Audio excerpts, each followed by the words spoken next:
Evelyn Mason was 27, with only $17 remaining. For years of raising her younger brother alone had taught her how to stretch every meal, every paycheck, and every promise until they almost broke. On the Monday morning, her landlord taped an eviction notice to the apartment door. An attorney from Butler County called to say her grandfather, Walter Harper, had left her the family's old Sorghum Farmhouse, a place everyone else had dismissed as little more than worn timber surrounded by tired fields. The news felt less like rescue than another responsibility she could not afford. Walter had owned richer assets that would be divided among distant relatives, yet the forgotten farmhouse, its abandoned cookhouse, and its silent seed granary belonged only to her. The attorney added one strange instruction before ending the call. Walter had insisted the property remain untouched until Evelyn herself unlocked the front door. No one could explain why. Caleb watched her fold the eviction notice into her coat pocket without saying a word. He had already learned that silence often meant she was trying not to frighten him. Evelyn reached into the cardboard box that held the few things she had managed to keep after years of moving and lifted an old maple stirring paddle, its smooth handle worn by Walter's hands through countless sorghum harvests. She remembered him stirring thick amber syrup beside the cookhouse while telling her that ordinary work could carry love farther than beautiful words. Since his funeral, the paddle had become nothing more than proof that another person who had once made the world feel steady was gone. She could have sold it with the rest of the kitchen antiques for grocery money. Instead, she wrapped it carefully in an old quilt, packed it beside Caleb's backpack, and chose the farmhouse over every safer option still left to her. As they turned onto the narrow gravel lane that disappeared between fading sorghum fields, a single warm light glowed inside the dark cookhouse where no electricity had been connected for years. The warm light inside the cookhouse vanished before Evelyn could reach it, leaving only the faint glow of her truck headlights across weathered clapboards and bronze sorghum bending gently in the evening breeze. Caleb whispered that perhaps another truck had passed behind the fields, but no tire tracks marked the damp lane, and the quiet returned so completely that even the crickets seemed reluctant to disturb it.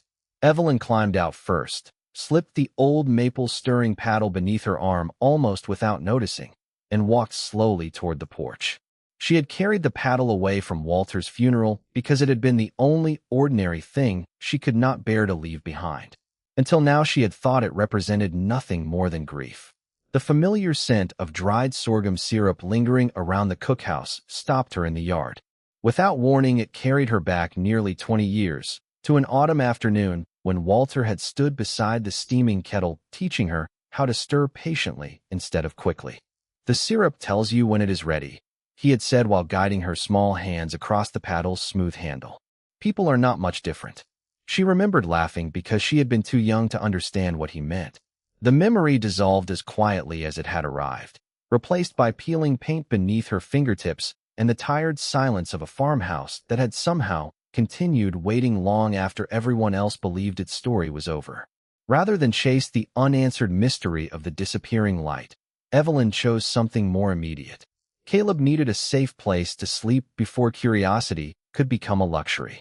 She unlocked the farmhouse and moved through every room the same way she had inspected every apartment they had rented during the past 4 years, checking loose floorboards before stepping fully inside, opening windows one by one to release stale air, testing water valves, tracing electrical breakers, and making a mental list of repairs in order of necessity rather than cost. Poverty had taught her that survival depended on priorities, not perfection.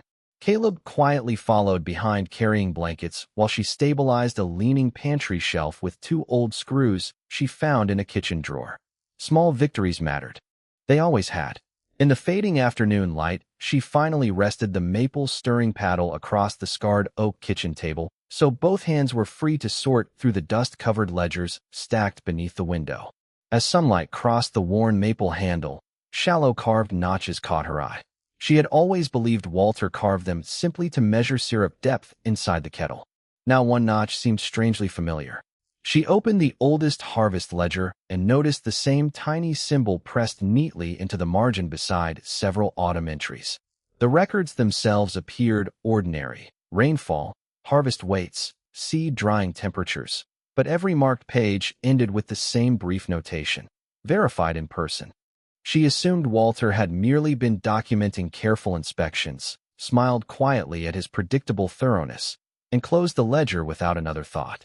Neither she nor Caleb noticed that one thin layer of dust beneath the book remained undisturbed while every surrounding surface had settled naturally over years, as though someone had lifted that single ledger not long before they arrived.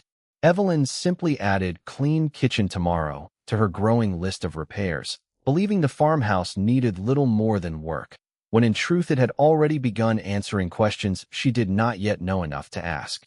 The following morning began with the practical work Evelyn understood far better than Hope.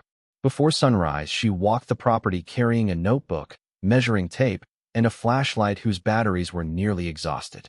Every repair she postponed today would become more expensive after the first hard freeze.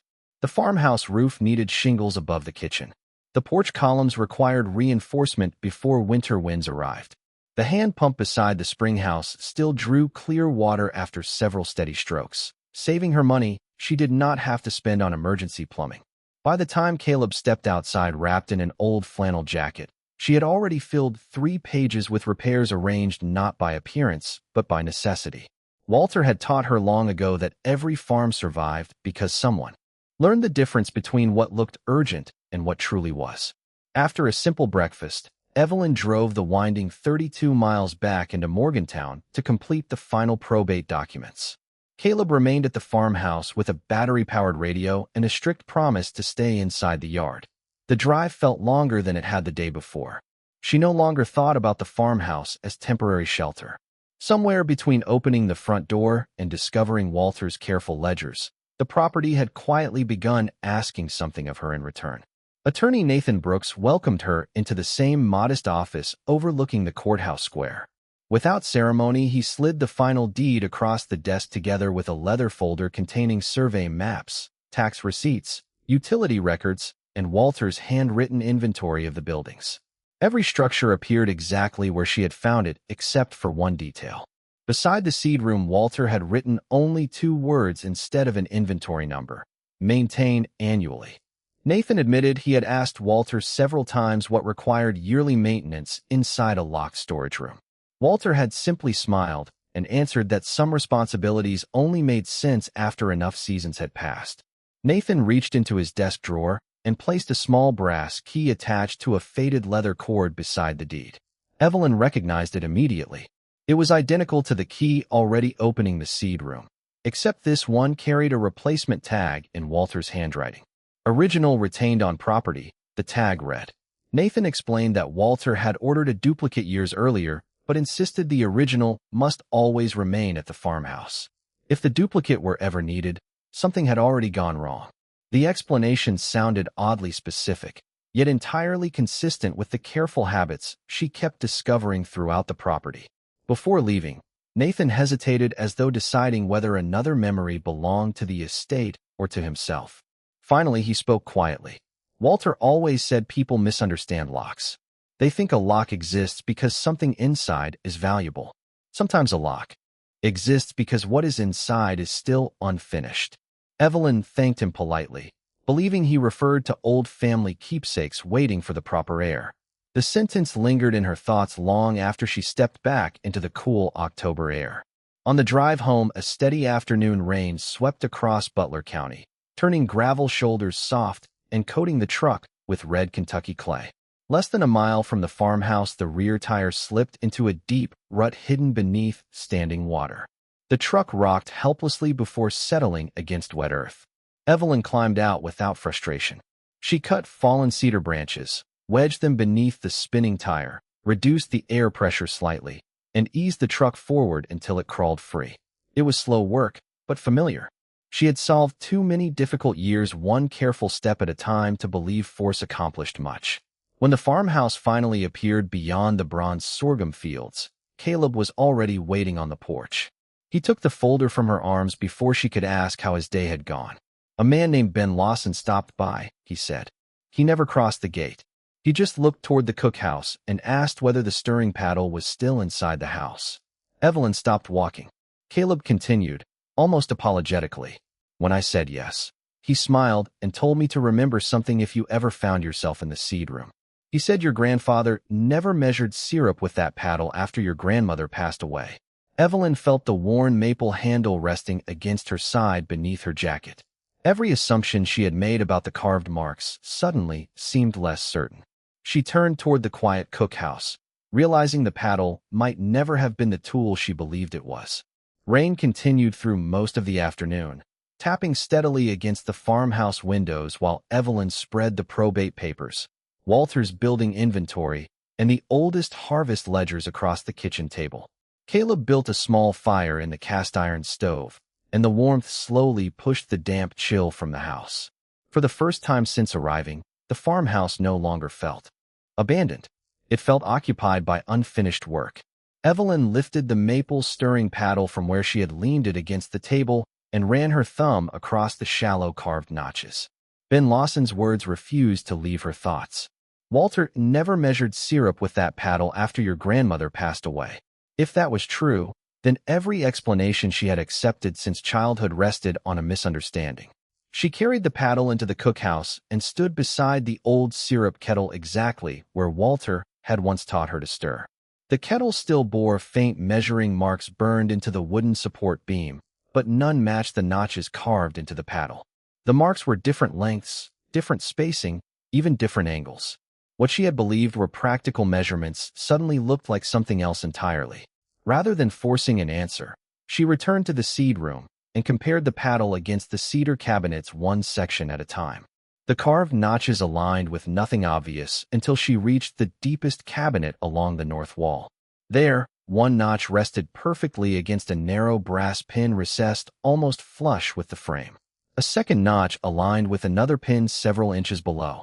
She stepped back without touching either of them. Walter had never carved random marks.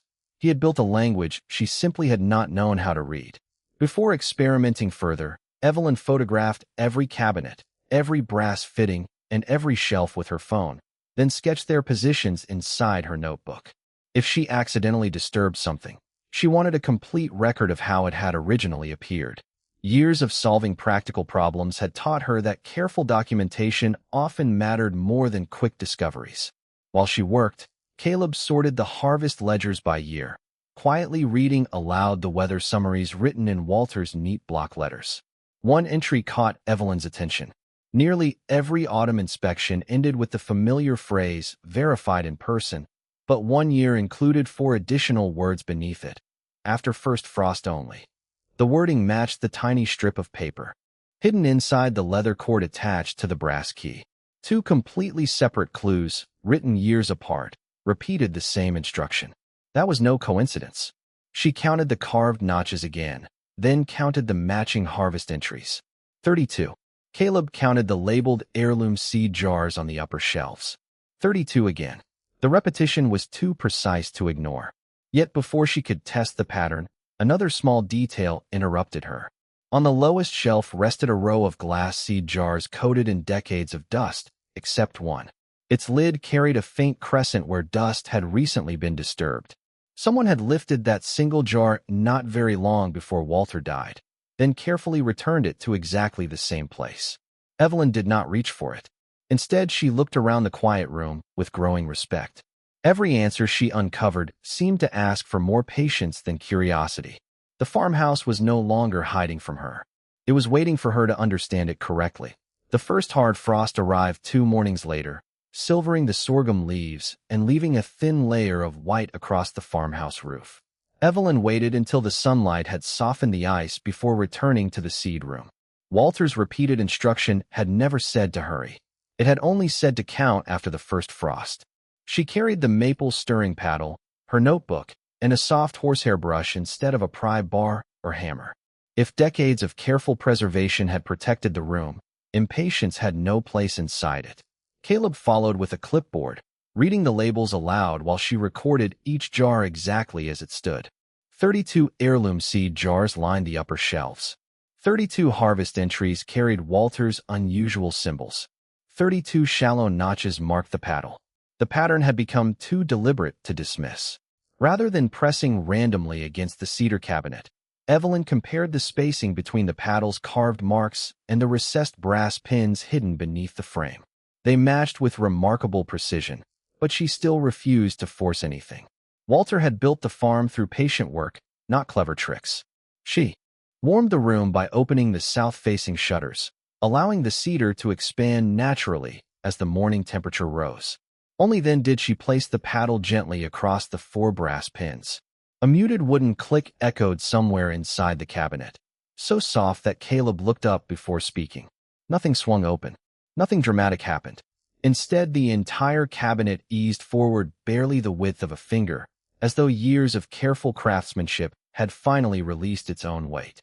Evelyn stopped immediately.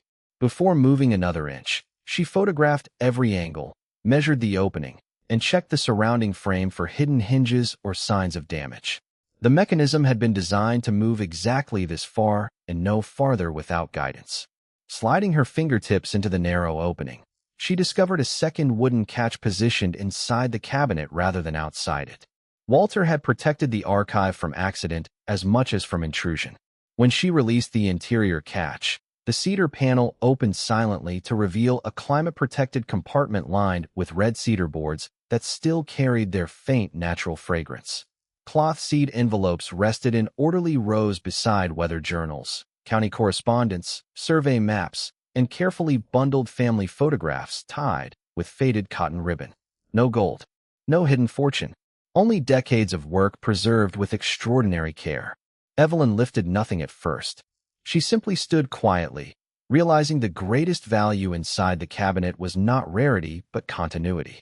Walter had arranged every document in chronological order, making the archive readable rather than mysterious. Even then, she resisted opening every bundle.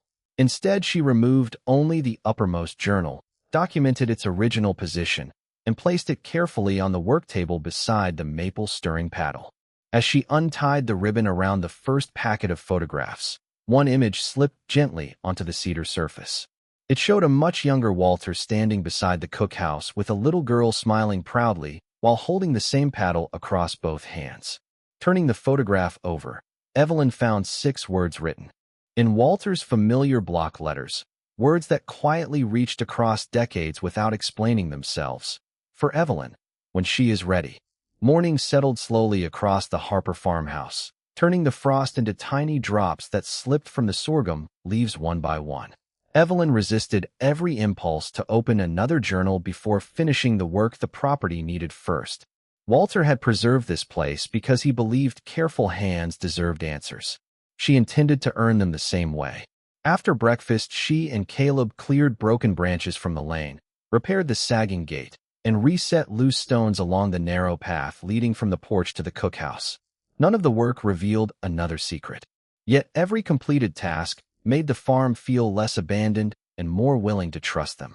By late afternoon, Ben Lawson returned in his faded pickup, carrying 2 weathered white oak boards across the truck bed. He stopped outside the gate instead of driving into the yard. His eyes traveled from the repaired fence to the newly secured porch column before finally resting on Evelyn. "Looks like you fix what's necessary before what looks impressive," he said quietly. She simply nodded. That had always been the only way she knew how to survive. Ben smiled for the first time since they had met. Without another word, he unloaded the oak boards. He explained they had come from the original syrup cookhouse floor Walter had replaced decades earlier after floodwater damaged the lower beams. "He kept good lumber whenever it still had honest years left," Ben said. "Figured history deserved to stay where it belonged." Evelyn accepted the boards because they were not charity. They were part of the farmhouse itself, returned after she had shown she intended to protect rather than strip it apart. Before leaving, Ben noticed the maple stirring paddle resting beside the open harvest journals. He did not touch it. Instead, he quietly remarked that Walter always placed it on the table before opening his records, never afterward.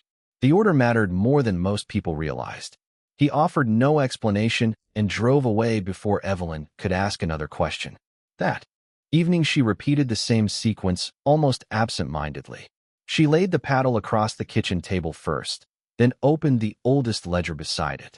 Sunlight from the western window crossed both objects together, and for the first time, she noticed the carved notches casting narrow shadows directly over the unusual symbols printed beside certain harvest entries. It was not coincidence. The spacing matched too precisely. Caleb watched silently, as she compared every marked page. Each symbol appeared only after years in which Walter recorded complete inspections of the seed room following the season's first frost. Those same years also included unusually detailed notes about humidity inside the cedar cabinets, roof repairs above the archive, and the condition of the cookhouse windows. What had looked like ordinary maintenance slowly revealed itself as one connected routine. Walter had never been maintaining buildings for their own sake. He had been protecting something that depended upon every structure remaining sound. The realization transformed dozens of small clues at once. The reinforced roof braces above the seed room were no longer simple carpentry. The fresh beeswax beneath the cedar cabinet was no longer an isolated repair. Even the duplicate brass key Nathan Brooks had reluctantly given her became part of the same pattern. Everything pointed toward preservation instead of concealment. Still, one question refused to settle. Why had Walter insisted the inspection always happen after the first frost? Searching for an answer, Evelyn spread the county weather notebook beside the harvest ledgers. Caleb began reading dates aloud while she compared them with the symbols carved into the paddle. Every marked inspection occurred only after overnight temperatures dropped below freezing.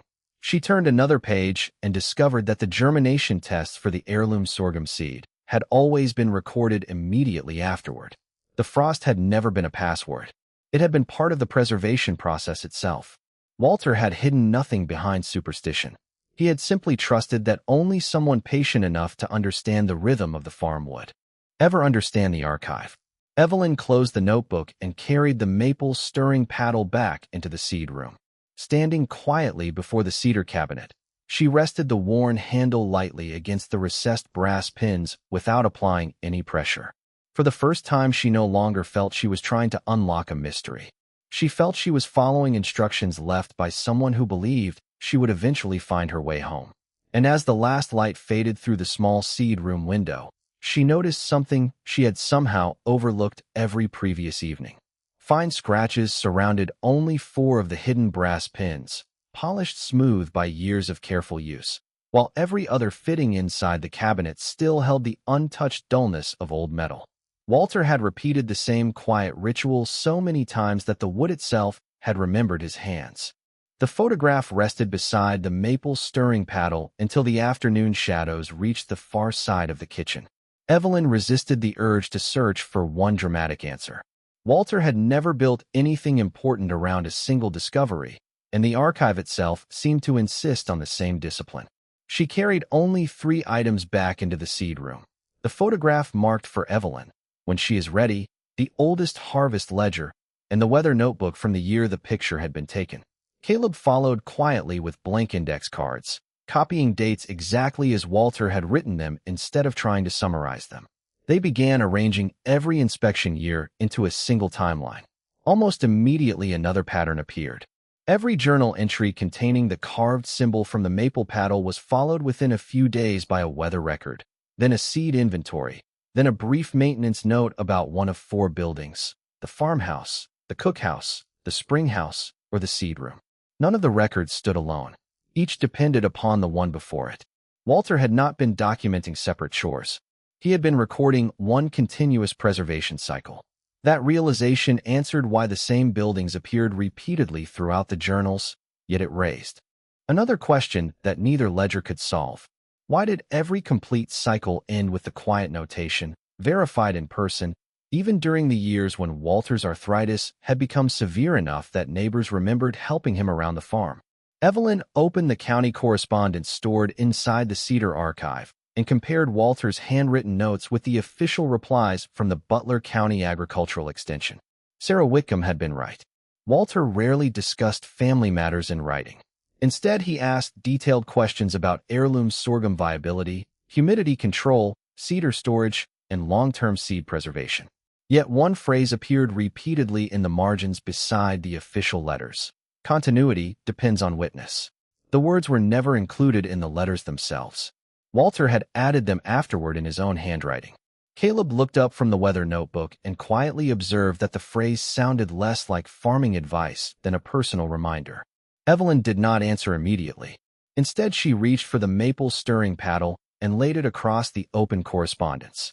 The carved notches aligned almost perfectly beneath the years Walter had underlined most heavily. The paddle was no longer simply matching symbols in harvest journals. It was connecting separate groups of records that had never seemed related. She suddenly understood why Walter always placed it on the table before opening the archive. It was not the key to the cabinet. It was the key to reading the archive in the order he intended. Even so, one troubling detail refused to fit. The inspection cycle continued without interruption through years when Walter should not have been physically capable of completing every task alone. Someone had clearly helped preserve the sequence, but nowhere in the journals did Walter identify who had stood beside him. Evelyn left the journals exactly where they were and searched instead for the only evidence that could answer the question without speculation.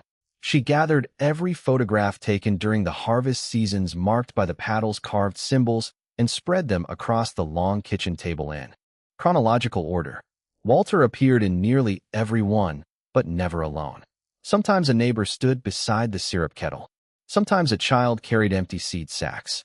Sometimes only a pair of muddy boots entered the edge of the frame before disappearing again. At first, the people seemed to change from year to year, offering no clear pattern. Then Caleb quietly noticed something Evelyn had overlooked. Whoever appeared beside Walter during an inspection year was never helping repair buildings or harvest sorghum. They were always watching him write, holding a lantern while daylight faded, or carrying the weather notebook after the work was finished. None of them ever touched the seed archive itself. They witnessed the sequence, but they did not inherit it. The distinction settled over Evelyn with unexpected weight. Walter had protected the archive by allowing others to see its existence while carefully limiting who understood its purpose. She carried the earliest photograph into the seed room and stood in exactly the position where the camera must have been placed decades before. The angle revealed something hidden in plain sight. A narrow beam of autumn sunlight reached the cedar cabinet only during the late afternoon, illuminating the polished brass pins for a few brief minutes before fading again. Walter had not chosen that room by accident. Even the building's orientation supported the annual inspection. The farm itself had become part of the preservation process. Returning to the journals, Evelyn compared the inspection dates with Walter's maintenance records for the four circled buildings on the survey map. Every major repair occurred months before an inspection, never afterward. The reinforced roof over the seed room, the rebuilt cookhouse floor, the restored springhouse drainage, even the repaired porch foundation all followed the same quiet logic.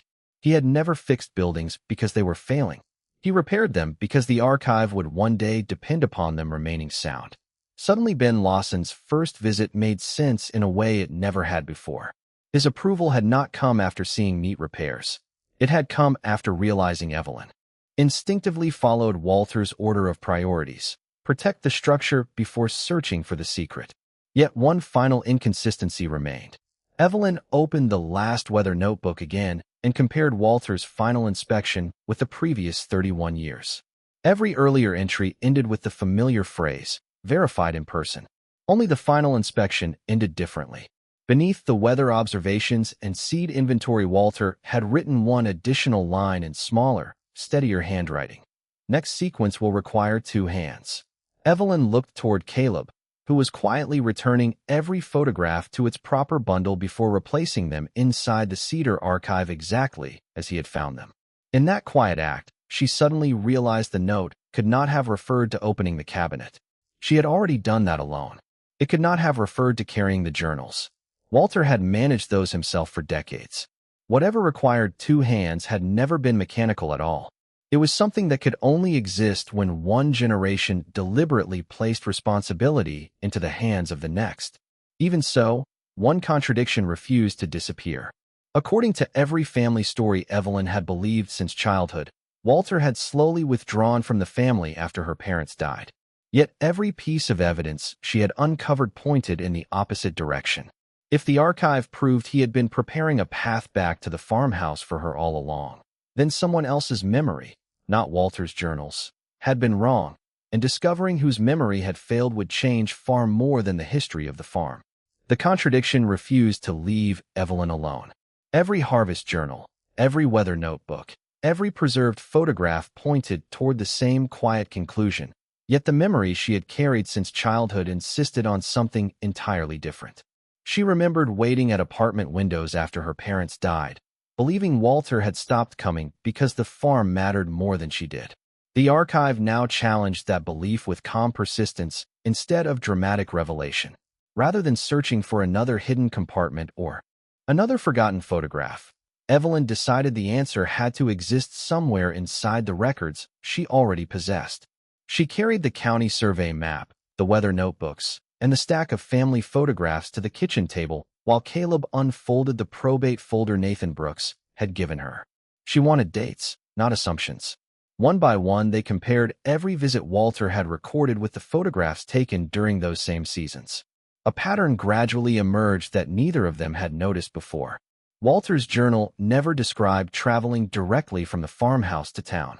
Every inspection year ended with 2 separate mileage entries written in the margins.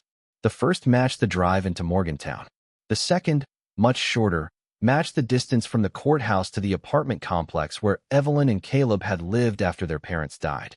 Walter had never labeled those trips. He had simply recorded fuel usage beside routine maintenance expenses. Caleb quietly reached for the old road atlas folded inside the probate folder and traced the same route with his finger. The numbers aligned almost exactly. Walter had never stopped visiting them. He had simply never written their names because he treated those trips as ordinary parts of the same responsibility. Evelyn felt her throat tighten, but she continued comparing records rather than surrendering to emotion before the evidence was complete. She opened the final weather notebook once more and found something she had overlooked beside one of the mileage entries. Written in smaller letters beneath a routine fuel calculation were 5 words: "Children safe before returning home."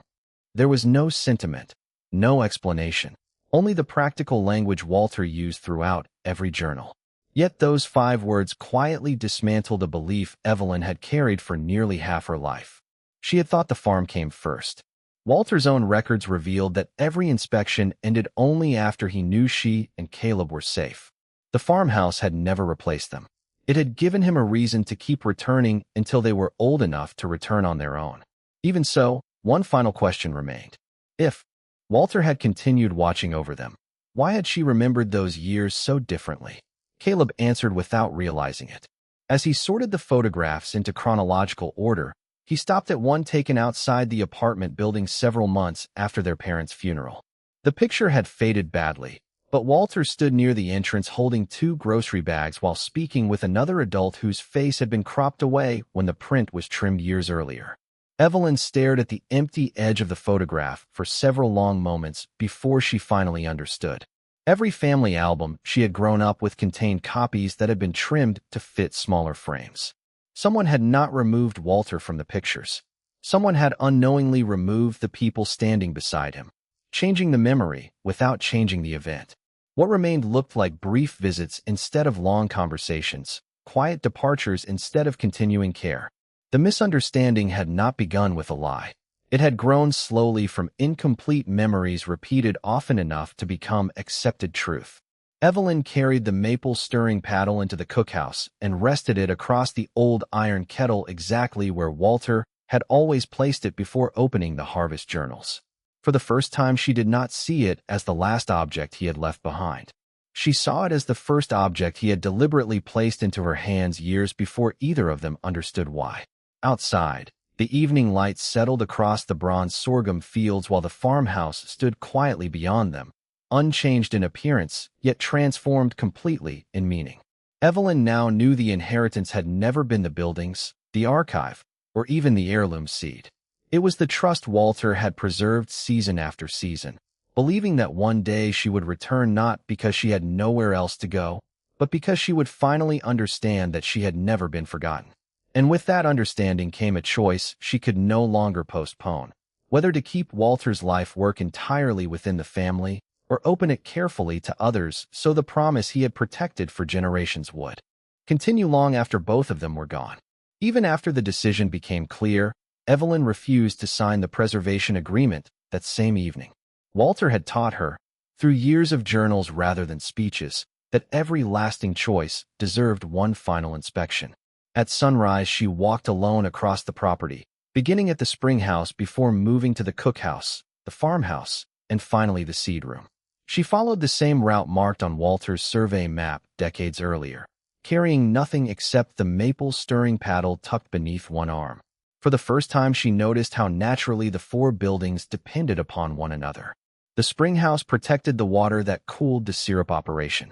The cookhouse preserved the harvest. The farmhouse held the family's memory. The seed room guarded the next generation's beginning. None of them made complete sense alone. Together, they formed the promise Walter had spent his life protecting. When she returned to the kitchen, Caleb had already arranged the journals, weather notebooks, and photographs into their proper archival order without being asked. The quiet confidence in his movements reminded her of Walter more than any written record ever could. She unfolded the preservation agreement beside the open harvest ledger, then paused before signing. Instead of reaching immediately for the pen, she lifted the maple stirring paddle and carried it back into the cookhouse. Resting it once again across the worn iron kettle, she stepped away without looking back. The paddle no longer needed to travel with her because it no longer represented something she was afraid of losing. It belonged exactly where the work would continue. Only then did she return to the kitchen table and sign her name.